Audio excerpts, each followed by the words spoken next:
हमने देखो पुराने वीडियो में देखा, हमारे डॉक्टर साहब बड़े वरिष्ठ उनके हाथ देखा कि कहाँ से लोन मिलेगा। लोन आपके क्षेत्र में आपके हिसाब से आपको लोन लेना है। पहली बात, लोन लेने के बाद यदि लोन डल जाता है बैंक में आपको बात करनी पड़ेगी, मैं नहीं आ पाऊँगा वहाँ आपके लिए बात करने, आप भी जानते हो चीज़ को। लोन ले लिया, केस कहाँ से लेना है जो सब आप प्रोसेस देख लेना। दूसरी बात, वहाँ लोन मिलने के बाद आप भैंस खरीदने जाओगे, भैंस खास खरीदनी है धुंधड़ का पशु मंडी, बहुत बड़ा बाजार है मध्य प्रदेश का, वहाँ से आपको भैंस खरीदनी है। भैंस खरीदने से पहले आपको क्या करना है, भूसे का स्टॉक कर लेना है। सूखा भूसा मतलब अपने गेहूं का भूसा का स्टॉक कर लेना है। वो गेहूं का जो और मसूर का भूसा मिलता है वो भी कर लेना स्टॉक। और तीसरी बात ये है कि जब आपका मतलब शेड के लिए इनकी जगह चाहिएगी तो शेड में बहुत कम खर्चा करना। कच्चे जो शेड है उसमें आप काम लगा लेना, जो पुराना आपका कोई पड़ा हो जगह या कोई सी भी कच्ची जगह में। देखो अपने को शुरू में पशु पे खर्चा करना है, ना कि शेड पे खर्चा करोगे तो बहुत दिक्कत आएगी, परेशान हो जाओगे। मेरी भी ये गलती रही थी पहले में। मुर्रा बफेलो, धुंधड़ का पशु मंडी या किसी ठिए से आप बफेलो खरीद रहे हो तो किस क्वालिटी की बफेलो आपको खरीदने। बफेलो में क्या क्या क्वालिटी होनी चाहिए, देखो भैंस होनी चाहिए अपनी नई, जैसे 4 दांत पाड़ी। ये दूसरे में देने की हमेशा पाड़ी होनी चाहिए नई, ये मतलब जो नया खून देता है उसमें मिल्क प्रोडक्शन की कैपेसिटी ज़्यादा होती है और ज़्यादा दूध देती है। इसको कम से कम आप 5 साल रख सकते हो, जो आपकी नई बफेलो होती है। क्या क्वालिटी होनी चाहिए, सींग संगोटी क्वालिटी देख रहे हो, गोल सींग होने चाहिए। जो इसकी गर्दन है यहाँ से ये पूरी लंबी होनी चाहिए, पतली होनी चाहिए। भैंस की लेंथ लंबाई बहुत लंबी होनी चाहिए। थन के गैप, इतना गैप आ रहा है। थन का जो अडर का गैप है वो ज़्यादा होना चाहिए। अभी भैंस गाभिन है, लगभग 2-4 दिन लेगी। ये क्वालिटी आपकी आनी चाहिए। पूंछ में देखो 4 इंच तक सफ़ेद बाल चलते हैं, इससे ऊपर ज़्यादा बाल जा रहे हैं तो ये ओरिजिनल मुर्रा की पहचान में नहीं आते। पूंछ लचीली, ये क्वालिटी ऐसे आ जानी चाहिए एक हाथ में। पीठ पुट्ठा चौड़ाई, पीठ ऊंचे से पुट्ठा ऊंचा होना चाहिए और ये चौड़ा होना चाहिए। ये होती है मुर्रा की पहचान। बाकी देखो मेरा ऐसा नहीं कहना है कि ओरिजिनल मुर्रा ही लो, जो जानवर दूध दे दे आपके फार्म पे वो क्वालिटी लो। और ये क्या इस पाड़ी ने लगभग मुझे 80,000 रुपये की पड़ी थी ये पाड़ी, और पिछले ब्यात में इसने मुझे 14 से 15 किलो दूध दिया था। इस साल लगभग 16 किलो की तो मैं डिमांड कर रहा हूँ, इससे 8-8 किलो टाइम का दूध लगा सकती है। एक और भैंस के बारे में बता देता हूँ। देखो ये राजस्थान की भैंस थी, ये भी बता देता हूँ, ये राजस्थान की भैंस थी। ये हमारी हरियाणा हिसार की भैंस है। क्वालिटी देखो आप, मैं वीडियो डाल दूंगा इसमें क्या थन है क्या नहीं है।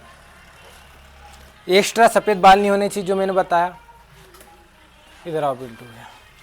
पीठ पुट्ठा बहुत ऊंचा होना चाहिए।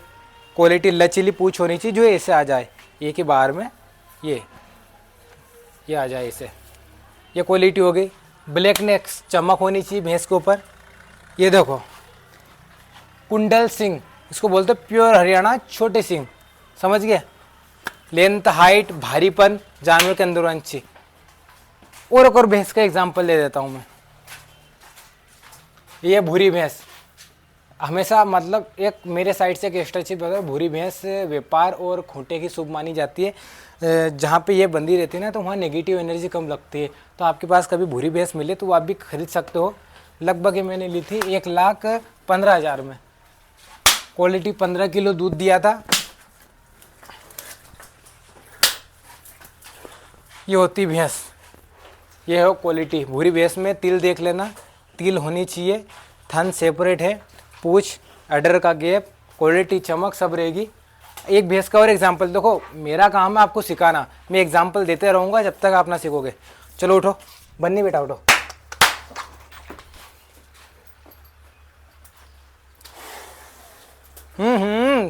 मत बेटा, वीडियो बना रहे हैं, उधर आओ।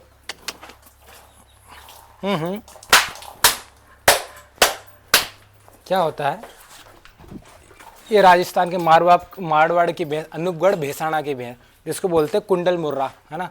ये देख ली, ये लगभग मैंने ली थी 89,000 की।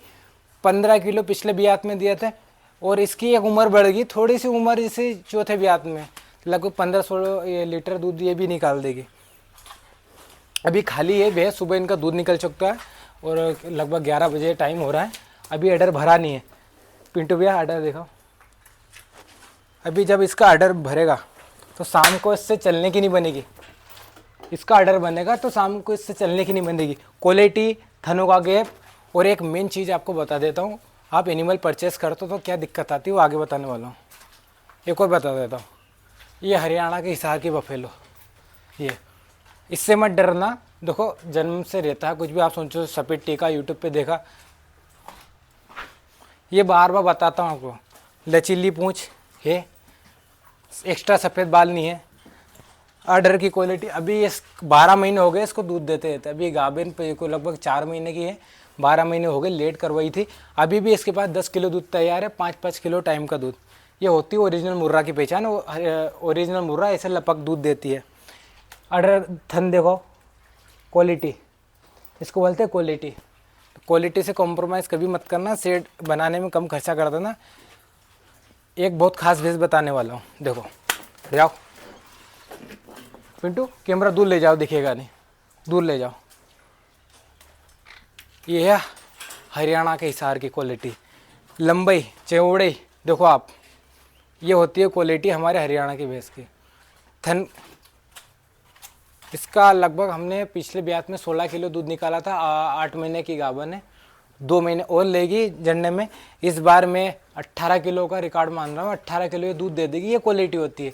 लगभग इसकी कीमत रखी थी हमने 1,20,000 में इसको परचेज़ की थी, 1,20,000 में इसको परचेस करती। 89,000 में भूरी को खरीदी, लगभग हमने 1,15,000 1,20,000 ऐसा कुछ खरीदी थी। वो उधर वाली जो थी 1,20,000 में, और वो थी 80,000 वाली बीच की भैंस। उसके साइड में वो जो देसी क्रॉस है वो अलग है, उसके बाद में डिटेल बताऊंगा आपको। तो ये होती है क्वालिटी। इसके थन बताओ पिंटू भैया, जूमिंग, ये होती है क्वालिटी। अब मैं बताता हूँ क्या होता है जानवर के नीचे दूध कैसे पहचानना है। जो एनिमल रहता है ना, जब बाजार में अपन अडर लगा के आते हैं, अडर में क्या होता है, प्रेशर रहता है, इतना प्रेशर रहता है कि जैसे डंडा रहता है, लट बोलते हैं ना अपन बांस की या बाम्बू के, इसी कड़क ऐसे हार्ड रहते हैं कि ऐसा लगता है कि ब्लेड चला दोगे तो ब्लेड से फट जाएंगे, इतना प्रेशर होता है जिस पशु के नीचे दूध होता है। कोई सा ऐसा पशु रहता है जिसके अडर में मतलब ज़्यादा दिखता नहीं, दूध खूब रहता है, क्योंकि उसका जो अडर का प्रेशर रहता है बहुत ज़्यादा होता है। उसके प्रेशर या थन में इतना प्रेशर होता है, बाल्टी में दूध निकालते हो ना तो ऐसे आवाज़ आती है कि कुछ हथौड़ा चल चिंग आवाज़ आती है, तो वो होती है क्वालिटी। एनिमल की ही क्वालिटी का परख करते हैं हम। तो आपको मैंने बता दिया, और उस साइड में आपको ले जाना चाहूँ तो ले जा सकता हूँ, पर देखो आपके लिए ये एग्जाम्पल बहुत है। आप पूछ रहे हो गोपाल भैया बफेलो कहाँ से खरीदना, धुंधड़ का पशु मंडी से आप बफेलो परचेज़ कर लेना। पहली बात, बफेलो में ज़्यादा पैसा खर्च करना, शेड में कम खर्चा करना। शुरुआती में कितनी बफेलो खरीदना है, 5 बफेलो से स्टार्ट करना, क्योंकि आप कम बफेलो से स्टार्ट करो तो दिक्कत ये हो जाएगी क्योंकि आप लेबर लगा दिया या आप खुद कर रहे हो, तो आपको कुछ बचना भी तो चाहिए उसमें, आपको बचेगा नहीं तो आप परेशान हो जाओगे। 5 बफेलो से करना है। उसके बाद क्या करना है, 5 बफेलो के जैसे वो इनकम आ रही है तो इस इनकम को खर्च नहीं करना है। 5 बफेलो 3 महीने हो जाएंगे तो ये जो इनकम रहेगी 1-2 बफेलो आपको परचेस करते रहना है। तो उसका आपका रूटीन जो दूध का एवरेज वैल्यू है और मेंटेन रहेगा, तो वो धीरे धीरे मतलब करीबन आप एक दिल की बात बता रहा हूँ, लगभग आपको समय लगेगा 1-1.5-2 साल में आप है ना 10 भैंस कर लोगे इनके पैसों से। 50-55 के रेट में बेच दोगे नहीं, जो करने वाला होगा ना 50-55 के रेट में भी इन भैंसों के प्रॉफिट से 10 भैंस कर लेगा। तो प्रॉफिट कैलकुलेट करना आपका काम है। फॉर्मल ट्रेनिंग तो कोई भी नहीं सिखाता है, ये चीज़ें मैं सिखा रहा हूँ। आप बड़े बड़े इंस्टीट्यूट में चले जाना, ये इतनी डीपली चीज़ें कोई नहीं सिखाता। बाज़ार में जाओ ना तो दलालों से बच के रहें, थोड़ा सा अच्छे व्यक्ति को पकड़े जो ब्रोकर भी हो, तो उसको पर भैंस के 500 रुपये दे दे तो आपको ख़रीद के दे देगा कि हाँ हमें बफेलो ख़रीदना है, तो वो आप उसके हिसाब से परख से ख़रीद के दे देगा। पर ये मेरी जो जानकारी मैं आपको दे दी, बंद कर लो।